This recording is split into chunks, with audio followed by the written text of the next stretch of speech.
حضرت حذیفہ بن یمان ایک صحابی تھے، میرے نبی کریم علیہ السلام نہ ان سے راز کی باتیں کرتے تھے۔ ہر بندے کا ہاضمہ ٹھیک نہیں ہوتا، سب سے راز کی بات نہیں کرنی چاہیے۔ حضرت حذیفہ بن یمان کہتے ہیں حضور راز کی باتیں بتاتے۔ مدینہ منورہ میں جو منافقین تھے ان کی لسٹ بھی نبی پاک نے حضرت حذیفہ بن یمان کو دی تھی۔ جب کوئی مشکوک آدمی مر جاتا نا تو صحابہ کہتے ہیں ہم دیکھتے اگر حضرت حذیفہ نے جنازہ پڑھا تو ہم بھی جنازہ پڑھ لیتے۔ نبی پاک نے بھی کچھ جنازے نہیں پڑھے، ترمذی میں ہے، فرمایا عثمان سے جو بغض رکھے اس کا جنازہ نہیں پڑھیں گے۔ حضرت حذیفہ بن یمان اگر جنازہ پڑھتے تو لوگ پڑھتے، وہ نہ پڑھتے تو لوگ جنازہ نہ پڑھتے۔ حضرت حذیفہ بن یمان کہتے ہیں جناب عمر فاروق کی خلافت کے آخری ایام تھے، کچھ دنوں کے بعد وہ شہید ہو گئے۔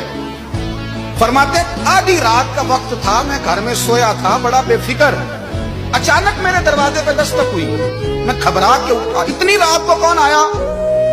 اتنے قربان جاؤں، دروازے پہ گیا تو امیر المومنین فاروق اعظم دروازے پہ۔ میں نے کہا عمر کوئی حکم تھا تو مجھے بلا لیتے۔ کہنے لگے میں نا امیر بن کے نہیں آیا، تیرا ویر بن کے آیا ہوں۔ امیر المومنین کی حیثیت سے سرکاری کام سے بلاتا تو وہاں بلاتا، مجھے ایک ذاتی کام پڑ گیا۔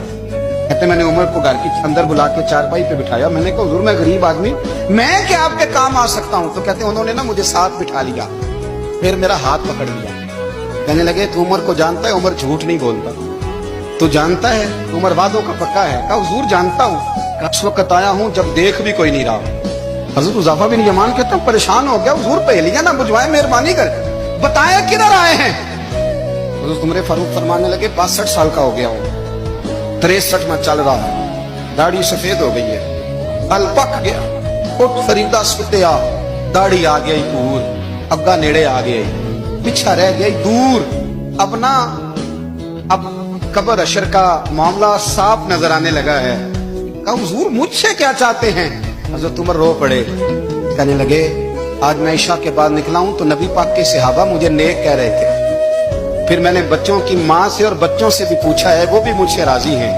اور حذیفہ تیرے ساتھ نبی پاک راز کی باتیں کرتے تھے، سچ بتا کہیں عمر کا نام منافقوں میں شامل تو نہیں؟ سچ بتا ان منافقین میں تو شامل نہیں، کہیں اوپر سے تو نہیں سارا کچھ؟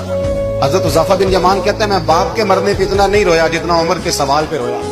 میں قدموں میں بیٹھ گیا، میں نے کہا نہیں عمر یہ تو میں نے نہیں سنا، لیکن یہ میں نے نبی پاک سے ضرور سنا ہے کہ میرے بعد اگر کوئی نبی ہوتا تو عمر ابن خطاب ہوتا۔ یہ میں نے